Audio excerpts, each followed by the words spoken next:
kind of shift into the issue of trust. Mm-hmm. What do you feel is the key to building trust and credibility in an organization? Wow. Yeah. Sprang that one on me. I think that, you mean from the PR function or the organization itself? Let's look at the PR function. Mm-hmm. Because it's very important, because a lot of PR functions don't have trust within organizations. It's far better than it used to be, where it was my PR guy is how we were introduced. And where my goal always working with CEOs in the past would be, how do I get them to stop referring to me as the flack or the PR guy who's going to come in and spin something into the person who he wants to call in because he has an idea to bounce off of the PR person. How is this perhaps going to be perceived by our various audiences? And so that really evolves over time. I didn't start there. And the first several jobs, I was definitely the PR guy that they'd turn to say, you know, clean it up.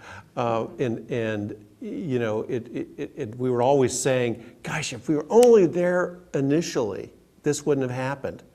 You know, because we knew how this would play. And so in some cases, we were brought in after the fact because, gosh, maybe we should have told you about this. And so the trust factor, it really is driven from the top of the organization. Unfortunately, a lot of people come in PR functions and they have great ideas and they could be very good counselors, but senior management has not yet bought in. And so that's why I think a lot of people are very much hung up on reporting structures, because it makes all the difference in the world if the CEO hired you. If the CEO is committed to what the PR function is supposed to be, then all of a sudden, you know, you're able to have a whole different level of credibility within the organization. That allows you to work with people and gain their trust differently than when they just view you as the spokesperson or the mouthpiece of the organization. And you will never have the credibility because they're worried that what else are you telling the media? What else you're saying that, you know, and so the only way they believe you is if they know that you understand the business of the company and that you're able to defend and build on the reputation of that company, that they all see you as a peer versus, you know, the person who just tell him what to tell the media. And so I think that trust is just gained over a lot of experience. None of us started, unfortunately, right out of the chute with a high level of trust because there's a lot of misunderstanding what PR is about. So it's just literally getting in and consistently building on top of one success or a problem, but you had answers that helped them to the next level. And it's just a constant building process to gain trust. Can't happen overnight. Can't be willed. Do you believe it's important for a corporation to have an ethical mission statement or a credo?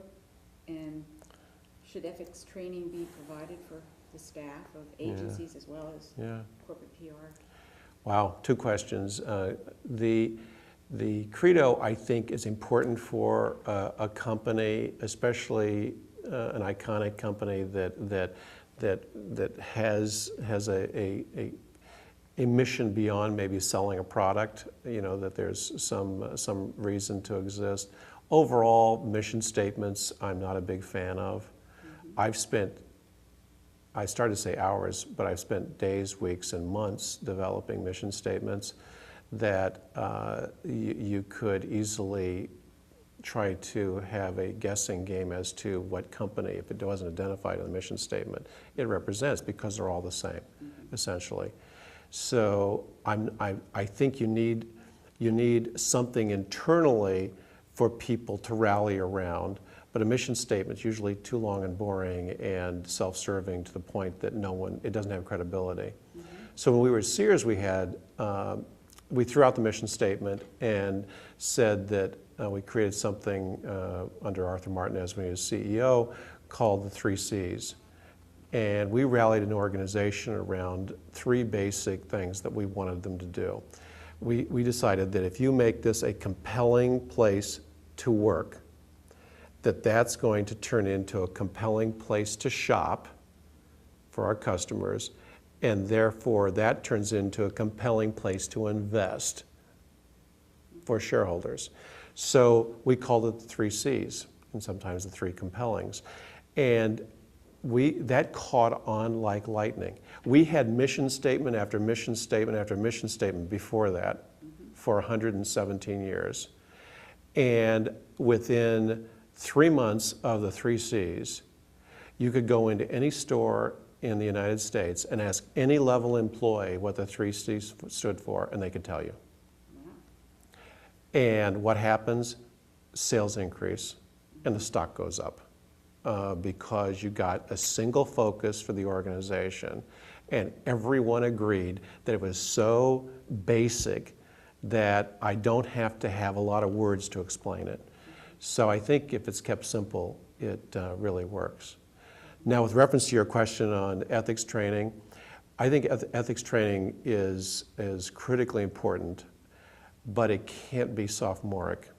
That it has to be almost fun and to get engaged with, because it makes you think more than don't do this, do this, don't do this. That's not the case. But take examples of things where there may be a lot of gray area, and then how would you respond?